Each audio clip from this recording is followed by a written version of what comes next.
নমস্কাৰ মই অসৈধ্য শইকীয়া আৰু আপোনালোকে চাই আছে পিবি সংবাদ।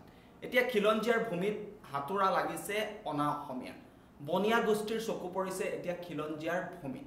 খিলঞ্জীয়া ভূমি দখলৰ চেষ্টা কৰিছে একাংশ বনিয়া গোষ্ঠীয়ে। আৰু এখন গাঁৱৰ ৰাইজে বনিয়া গোষ্ঠীৰ এই সন্ত্ৰাসৰ ফলত এতিয়া চিন্তিত হৈ পৰিছে। গোলাঘাট জিলাৰ অন্তৰ্গত দেৰগাঁৱৰ ঐতিহাসিক ইকৰাণী পথাৰত সংঘটিত হৈছে এনে ঘটনা। একাংশ বনিয়া গোষ্ঠীয়ে আহি অতি কম মূল্যত অতি কৌশলেৰে ভূমি ক্ৰয় কৰিছে। ভূমি ক্ৰয় কৰাই নহয়, ভূমি ক্ৰয় কৰি তেওঁলোকে সেই ভূমিৰ ওপৰত দপদপনি সৃষ্টি কৰিবলৈ আৰম্ভ কৰিছে। দেৰগাঁৱৰ অতিকে পৰিচিত ইকৰাণী আৰু ৰঙামাটি অঞ্চলৰ যিসমূহ মাটি আছে বা যিসমূহ পথাৰ আছে, বৃহৎ বৃহৎ পথাৰ আছে, সেই পথাৰসমূহত অতি কৌশলেৰে দেৰগাঁও ৰঙামাটিৰ বিভিন্ন প্ৰান্তৰ ভিন্ন লোকে আহি সেই মাটিসমূহ ক্ৰয় কৰিছে। ক্ৰয় কৰাৰ পাছত তেওঁলোকে সেই যিসমূহ মাটি আছে সেই মাটিসমূহত তেওঁলোকে বেদখল কৰাৰ নহয়, তেওঁলোকে সেই মাটিসমূহৰ ওপৰত বৰ্বৰতা দেখুৱাবলৈ চেষ্টা কৰিছে।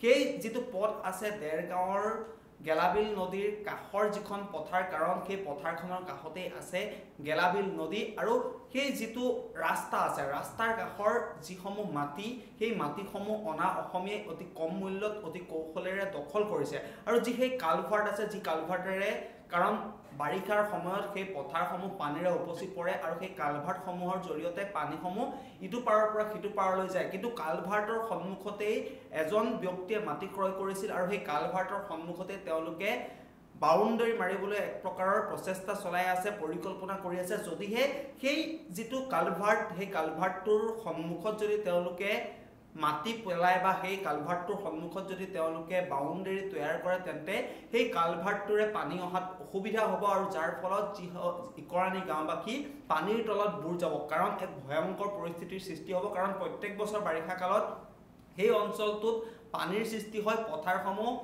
পানীৰে উপচি পৰে, কাৰণ কাষতে লাগি আছে গেলাবিল নদী আৰু সেই গেলাবিল নদীৰ কাষৰীয়া যিসকল লোক আছে, ইকৰাণী গাঁওবাসী হওক বা তাৰ দাঁতি কাষৰীয়া যিসকল গাঁওবাসী আছে, তেওঁলোকৰ এক প্ৰকাৰৰ সমস্যাৰ সৃষ্টি হ'ব। কাৰণ অনা অসমীয়াই সেই অঞ্চলসমূহত মাটি ক্ৰয় কৰি আছে অতি কৌশলেৰে, অতি কম মূল্যত তেওঁলোকে মাটি ক্ৰয় কৰি আছে। দৃশ্যাংশ আপোনালোকে দেখি আছে, এইখনেই হৈছে ইকৰাণী পথাৰ।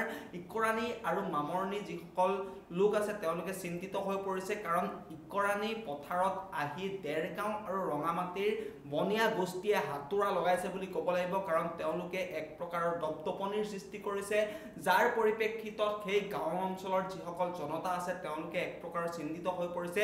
তেওঁলোকে মাটি ক্ৰয় কৰিছে, মাটি ক্ৰয় কৰি ক্ষান্ত থকা নাই, তেওঁলোকে মাটিৰ ওপৰত নিজা চিন্তাধাৰাৰে নিজৰ মই মতালিৰে তেওঁলোকে বাউণ্ডাৰী ৱাল দিবলৈ চেষ্টা কৰিছে। কাৰণ তেওঁলোকে ইতিমধ্যে সেই যিসমূহ মাটি আছে কালভাৰ্টৰ সন্মুখত যিসমূহ মাটি আছে সেই মাটিৰ সন্মুখত তেওঁলোকে ইতিমধ্যে বাউণ্ডাৰী দিবৰ বাবে পৰিকল্পনা কৰি আছে। যদিহে তেওঁলোকে সেই বাউণ্ডাৰীটো দিয়ে, তেন্তে সেই যিটো কালভাৰ্ট আছে সেই কালভাৰ্টটোৱেদি পানী অহাৰ যিটো পথ, সেই পথটো বন্ধ হৈ যাব। কাৰণ সেই যিখন নদী আছে, কাৰণ সেই ইকৰাণী গাঁৱৰ কাষতে গেলাবিল নদী লাগি আছে, গেলাবিল নদীৰ আনটো পাৰে বৃহত্তৰ ইকৰাণী পথাৰখন আছে আৰু সেই পথাৰখনতেই কৃষিজীৱী লোকে বাস কৰে। কাৰণ গাঁওখনৰ অধিকাংশ লোকেই কৃষিজীৱী, খেতি বাতি কৰি তেওঁলোকে খাই থাকে। আৰু সেই বৃহৎ পথাৰখনৰ বাৰিষা সময়ত যিহেতু পানী হয় আৰু সেই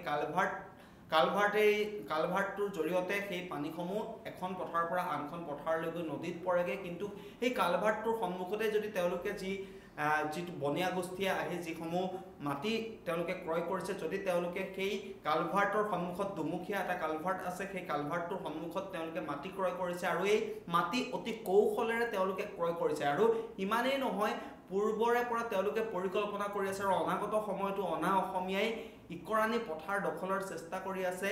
ইকৰাণী পথাৰৰ আশে পাশে যিসমূহ মাটি আছে বা ইকৰাণী গাঁৱৰ যিসমূহ মাটি আছে, বৃহত্তৰ গোলাঘাট জিলাৰ দেৰগাঁও অঞ্চলৰ ইকৰাণী গাঁৱৰ আশে পাশে যিসমূহ মাটি আছে, পথাৰখনৰ আশে পাশে যিসমূহ মাটি আছে, সেই মাটিসমূহ তেওঁলোকে ক্ৰয় কৰিবলৈ চেষ্টা কৰি আছে। আৰু তেওঁলোকে অনাগত সময়তো হয়তো তেওঁলোকে সেই মাটিসমূহ ক্ৰয় কৰাৰ পৰিকল্পনা কৰি আছে। কিন্তু এতিয়া সচেতন জনতা ওলাই আহিছে, কাৰণ বনিয়া গোষ্ঠীৰ দপদপনি তেওঁলোকে সহ্য কৰিব পৰা নাই। পূৰ্বৰে পৰা এনেকুৱা ধৰণৰ বহুতো ঘটনা সংঘটিত হৈ আহিছে। সেই পথাৰখনক লৈ ভিন্ন ধৰণৰ সমস্যাৰ সৃষ্টি হৈ আহিছে। ভিন্ন ধৰণৰ লোকে আহি সেই পথাৰখনত অতি কৌশলেৰে কম মূল্যত মাটি ক্ৰয় কৰাৰ তেওঁলোকে ধান্দা কৰি আছে আৰু তাৰ পাছত পুনৰ তেওঁলোকে এই মাটিসমূহ ক্ৰয় কৰিছে। এটা বনিয়া গোষ্ঠী আহি এটা প্ৰান্তত মাটি ক্ৰয় কৰিছে। তেওঁলোকে সেই মাটিৰ ওপৰত বাউণ্ডাৰী নিৰ্মাণৰ পৰিকল্পনা কৰি আছে, ঘৰ সজাৰ পৰিকল্পনা কৰি আছে আৰু যাৰ পৰিপ্ৰেক্ষিতত ইকৰাণী গাঁওবাসীয়ে যদি সেই কালভাৰটোৰ সন্মুখত সেই যি বনিয়া গোষ্ঠীয়ে যদি কালভাৰটোৰ সন্মুখত ঘৰ সাজে বা মাটি পেলায় তেন্তে সেই কালভাৰটো বন্ধ হৈ যাব। গতিকে আপোনালোকে পৰিকল্পনা কৰক, যদি সেই কালভাৰটো বন্ধ হৈ যায় তেন্তে বৃহত্তৰ যিখন ইকৰাণী গাঁও, সেই ইকৰাণী গাঁওখন হয়তো পানীৰ তলত বুৰ যাব, যাৰ ফলত এতিয়া ইকৰাণী গাঁওবাসী ওলাই অহা পৰিলক্ষিত হৈছে। সাধাৰণ জনতাৰ ভাষ্য আছে, আমাৰ হাতত গাঁওবাসীৰ ভাষ্য আছে। সেই ভাষ্য এই মুহূৰ্তত আমি আপোনালোকৰ বাবে আগবঢ়াই ল'ব বিচাৰিছোঁ। নাই, ইকৰাণী পথাৰ এখন আপোনালোকে দেখিছে। ইয়াৰ আমাৰ আজু ককা দিনৰ পৰা ইয়াত কৃষি কাৰ্য কৰি পেলাই ইকৰাণীবাসী ৰাইজে দুবেলা দুমুঠি খাই আহিছে।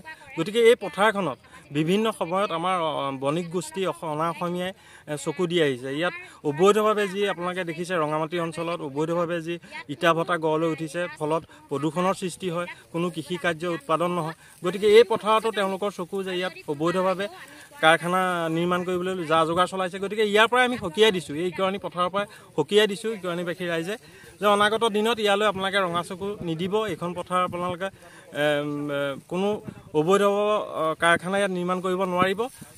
এই পথাৰ হৈ থাকিবলৈ দিয়ক। এই ৰাইজৰ দুবেলা দুমুঠি আপোনালোকে ভাত নামাৰিব। মানে কথাটো এনেকুৱা ধৰক, আমাৰ কিছুমান আমাৰ নিজৰ মাজৰ দালালে কেইটকামান পইচা দি পেলাই এগ্ৰিমেণ্ট কৰি লৈ পেলাই তেখেতসকলে বণিক গোষ্ঠী বিচাৰি থাকে মাটি বিকিবলৈ, কাৰণ বণিকে মাটিৰ পইচাৰ দাম বেছি দিব।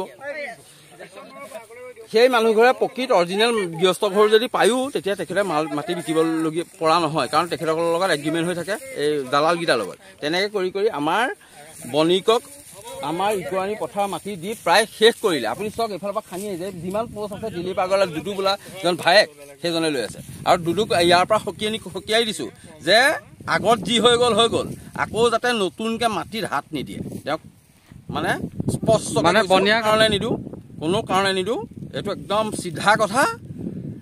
আমাৰ ইকৰাণীবাসী ৰাইজৰ এটাই সমস্যা হৈছে, এইখন দেখিছে, এইখন বৃহত্তৰ ইকৰাণী পথাৰ।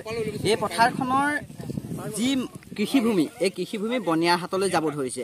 কাৰণ আমাৰ মাজত কিছুমান দালাল চক্ৰ আছে, সেই দালাল চক্ৰই কিছুমান বণিক গোষ্ঠীক এই মাটি বিক্ৰী কৰিব বিচাৰিছে। গতিকে আমি ইকৰাণীবাসী ৰাইজে এটাই সকিয়ান দিছোঁ সেই বণিক গোষ্ঠীত যে আমাৰ ইকৰাণী পথাৰ তেওঁলোকে কিনি লৈ ইণ্ডাষ্ট্ৰী নবহুৱাই।